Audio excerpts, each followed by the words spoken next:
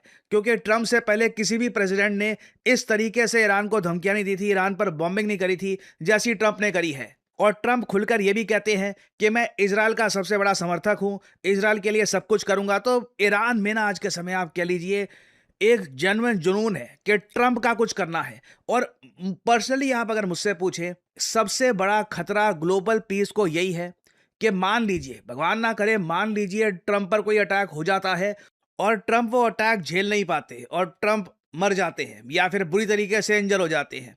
उस केस में सीधा सीधा आरोप जाएगा ईरान पर। मैं देख रहा हूं कि ऑलरेडी इजराइल के जर्नलिस्ट इस बात को और ज्यादा डॉक्यूमेंट कर रहे हैं, फैला रहे हैं दुनिया में। कि यहाँ पे फॉर एग्जांपल देख पाओगे, ये एक इजरायली जर्नलिस्ट है, ये यहाँ पर ट्वीट कर रहे हैं कि Iran state TV airs threat against Trump, this time the bullet won't miss. ऐसे नारे ईरान में लगा करना, ये लोग ऑलमोस्ट आप कह लीजिए खुद पर एक बहुत ही बड़ा टारगेट पेंट कर रहे हैं कि कल को अगर मान लो ट्रंप पर फिर से अटैक होता है या फिर ट्रंप पर कुछ गोली चला दी जाती है तो सीधा आरोप जाएगा ईरान पर और फिर यूएस अपनी ट्रू मिलिट्री पावर दिखाएगा to the country of Iran. फिर इनके पास एक प्रॉपर रीजन भी होगा, एक रैशनल भी होगा कि जो ये करने वाले हैं उसके पीछे लॉजिक क्या है, कि प्रेसिडेंट पे अटैक हुआ है तो उसका जवाब ये लोग दे रहे हैं। और अगर आप मुझसे पूछें कि अभी के लिए क्या स्थिति है, क्या यूएस प्लान कर रहा है एक अटैक ऑन ईरान, देखिए इंडिया तो धीरे धीरे अपने जो नेशनल्स हैं इनको इवैक्यूएट कर रहा है फ्रॉम ईरान। कई कंट्रीज हैं जो यही प्रोसेस इस वक्त कंप्लीट कर रहे हैं।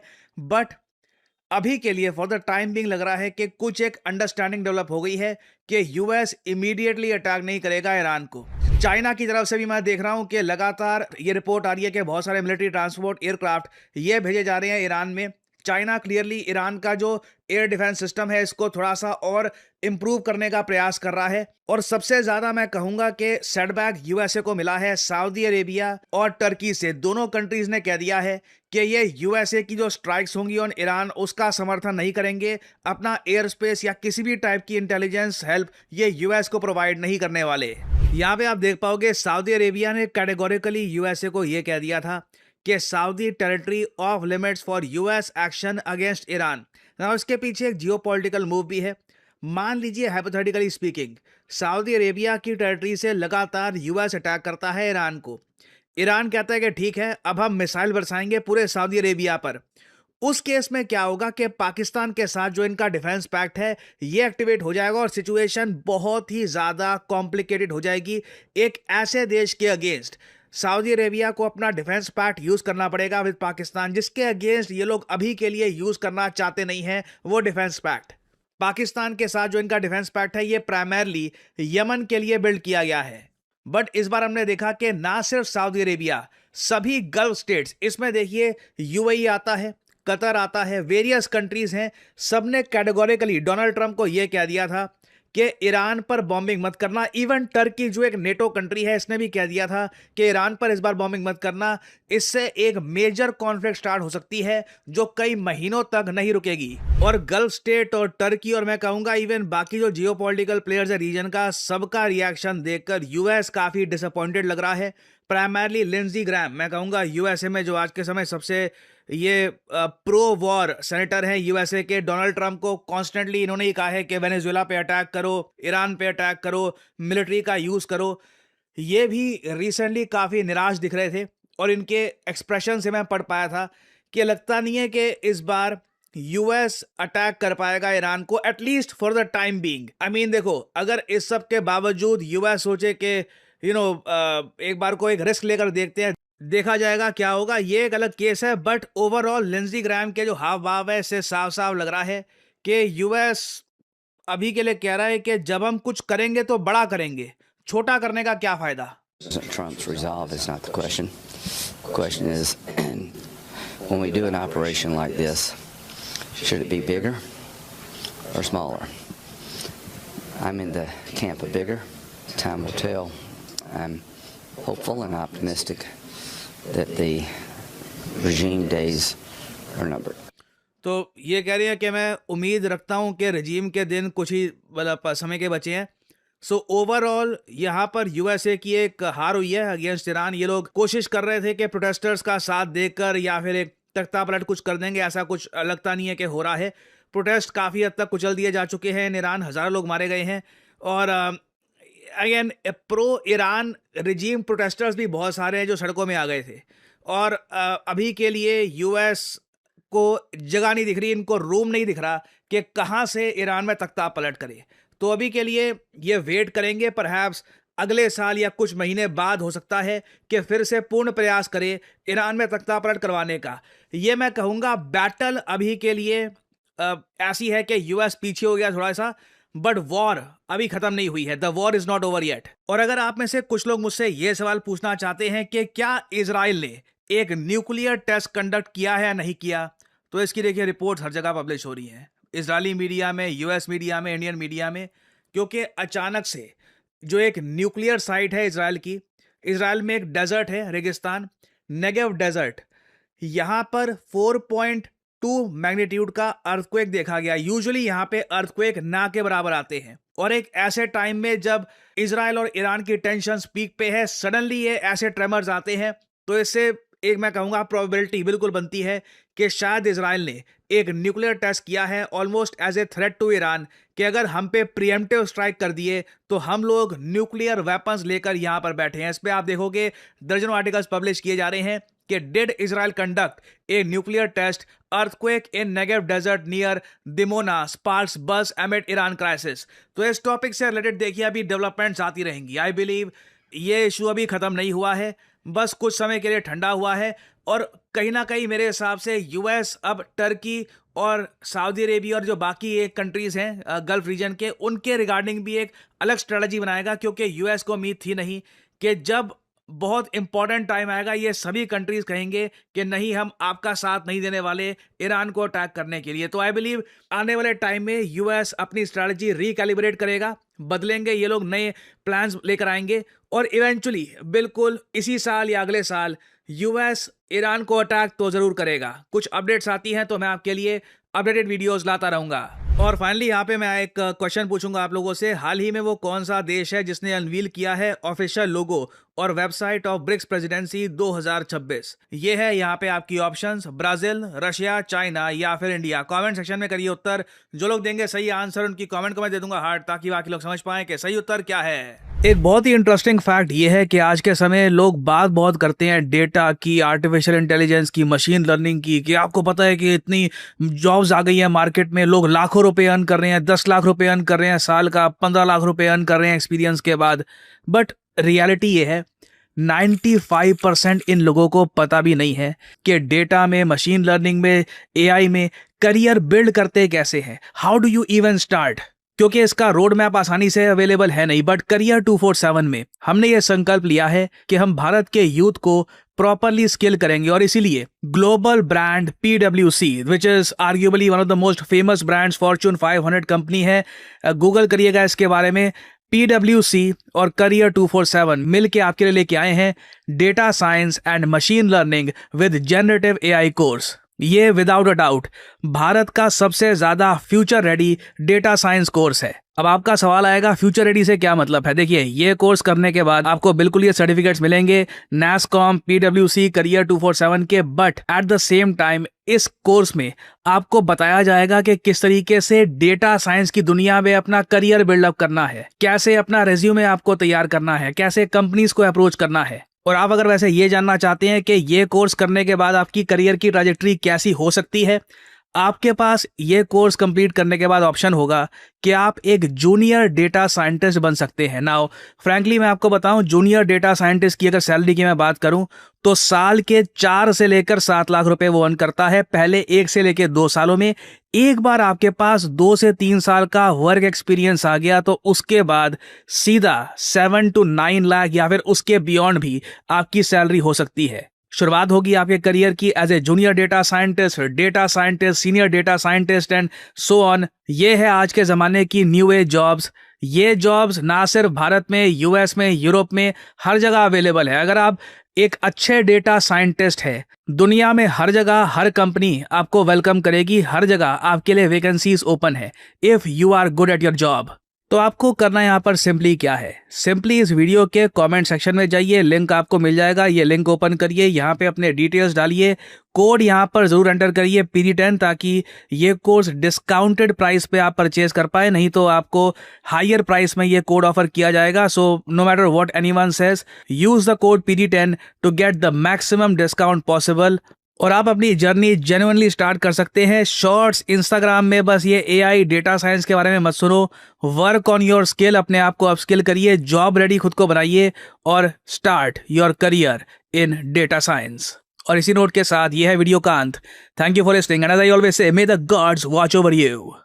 चलो जी, वीडियो खत्म होगी। बड़ी इंटरेस्टिंग थी वीडियो, इंटरेस्टिंग थी ना, इंटरेस्टिंग कह तो सकते हो। ये ना कभी कभी जो है ना, जब इजराइल डर रहा हो, अमेरिका डर रहा हो, तो इंटरेस्टिंग तो ऑटोमेटिकली हो गई ना तारक साहब। मैंने ट्विटर पे बकायदा इसकी स्टेटमेंट पढ़ी थी दूसरा नाम की नेतन्याहू की, यूसुफ भाई। उन्होंने बोला कि हम नहीं चाहते कि हमारी ईरान के साथ जंग हो और कतर और सऊदिया भी मिल के हम पे अटैक करे। वो इन सारे अरेबिक कंट्री को तो पेचस लगे हुए हैं, सब नहीं भागे हुए ट्रम्प के पीछे के भाई ईरान पर अटैक मत करना। अब मैं बताता हूँ, असल में जो बात है ना यूसुफ भाई जी, वो अपना एक फेस भी सेव कर रहे हैं। साफ जाहिर है कि भाई तो ईरान करना चाहिए, ईरान उनका है, ईरान जैसा भी है है। एक मुस्लिम कंट्री है, और सऊदी अरब जो कि मुस्लिम कंट्री का लीडर है, क्योंकि भाई हमारे जो मजहबी मकाम है वो सऊदी अरब में है। तो साफ ज़ाहिर है कि जब सऊदी अरब जैसा बड़ा कंट्री अगर वो ईरान के अटैक में उसका साथ दे रहा होगा, अगर उसकी जो स्पेस है या जो उसका एरिया या इस्तेमाल किया जाए, इस्तेमाल हो ईरान के खिलाफ, तो साफ ज़ाहिर है कि भाई पूरी दुनिया के जो मुस्लिम कंट्री हैं उनका जो है वो एक जो बड़ा नफरत आ जाएगी सऊदी एक बड़ा बुरा इम्पैक्ट पड़ेगा सऊदी अरब पे। तो वो उस चीज को अपने हाथ झाड़ रहा है भाई कि ये कल को मेरी इमेज पे ना कोई दाग ना लगे। तो सऊदी अरब का जो मेन मकसद यही है। चलो उनका तो ये होगा, तो कतर को पेचस क्यों लगे हुए हैं? कतर को इसलिए लगे कि भाई जवाबी हमला हम पर हो जाना है कि भाई उसमें बेस है ना अमेरिका की। यार कतर के मसला ये है कि जो कतर स्टेट है ना इतनी ज्यादा बड़ी नहीं है। अगर वहाँ पे अमेरिका की बेस है ना तो उसके अलावा आम पब्लिक बहुत ज्यादा नुकसान हो जाना, ऐसे ही है, ये मेन चीज है। दूसरा, और नेतन्याहू का ये भी एक अपना स्टेटमेंट थी बकायदा, मैंने तो एक थोड़ा सा 2-3 की स्टेटमेंट थी कि वो कह रहे थे कि हमने अमेरिका को बोला कि आप ईरान पे हमला मत करें, फिर नेतन्याहू को भी पेचेस लगे हुए। नेतन्याहू को भाई पहले तो थोड़े बहुत अटैक की वजह से ईरान अटैक करता था, अब जब डायरेक्ट जंग हो जानी है तो फिर तो भाई और ज्यादा अटैक होने। और अब जब सऊदी अरब जो है और कतर जैसे कंट्री जो मना कर रहे हैं कि भाई हमारी जो है एयर स्पेस जो है इस्तेमाल नहीं होगी, तो साफ जाहिर है कि जो पहले जो मिसाइल जो है ईरान के इधर रोके जाते थे, पकड़े जाते थे, वो भी नहीं पकड़े जाएंगे, वो भी नहीं पकड़े तो जाएंगे। सिर्फ जॉर्डन से ही है, वो जॉर्डन से कहीं मिस होके चले जाने भाई बहरीन ने भी और बोला जिस है। तरह ड्रोन की टेक्नोलॉजी बढ़ चुकी है, जिस तरह शुरुआत में भी 300 ड्रोन मार दिए थे ईरान ने, तो भाई अब हो सकता है बड़ा अटैक भी कर दे।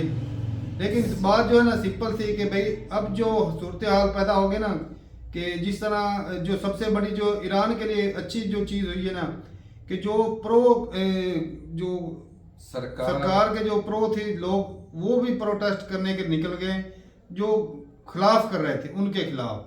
तो ये जो है ना ईरान को मैं कहता हूँ ज़्यादा फायदा हो गया कि भाई अब जो लोग हैं ना वो उल्टा आपस में हो गए। अब सरकार का मामला तो बीच में रहा ही नहीं। सही बात है, अब तो डायरेक्ट लोग ही लोग आ गए आज मैदान में, उनके पब्लिक एक है। स्टेटमेंट अब इससे ये है ना ईरानी कि वज़ीर ट्रम्प ख़ारजा जुदा की- पड़ गया जो तो वही ना ईरानी वजीर खारजा की कि हम अब एक वन यूनिट हैं, वहां पे जितने इतने ज्यादा शहरों की फुटेज दिखा दे कि सारे आयतुल्लाह खामनी के स्पोर्ट में निकले हुए हैं। पहले ट्रम्प ये बयान दे रहा था ना कि भाई साहब वहां पर खून रेजी हो रही है ईरान ऐसे ही, में, ऐसे इसको ही। बंद करो।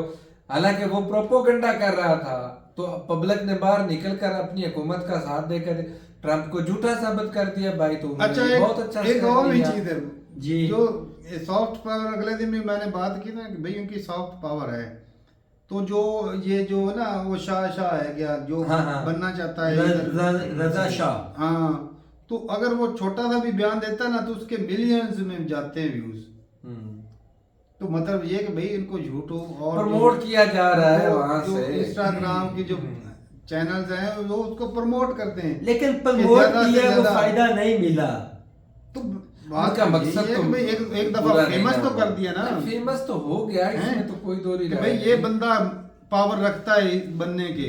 हम्म। तो ये चीज है कि भाई वो खुद ब खुद वो सोशल मीडिया उसको उठा देता ऊपर, एक हीरो बना के पेश कर देना। अच्छा, ये जो गोली वाली वार्निंग दी जा रही है कि अब की बार निशाना नहीं ये चुकेगा। जिसने भी लिखा है ना धमकी तो वो उसने जोश में दे दी, लेकिन ये लॉन्ग टर्म जो है ना इसका नुकसान होगा। सही अगर बात कोई है। इजराइल की कल एजेंसी ठोक देती है डोनाल्ड ट्रम्प ट्रम्प को, हाँ। या कोई और कोई अपोजिशन वाला ठोक तो देता ब्लेम है, सीधा सीधा तो उन्होंने ईरान क्या पर करना आना जी, है। उन्होंने अपना इमेज बचा लेना, उन्होंने भाई ईरान को ठोकना है आके, ये उन्होंने करना फिर। चलो ट्रम्प भी तो फिर जाएगा ना ऊपर।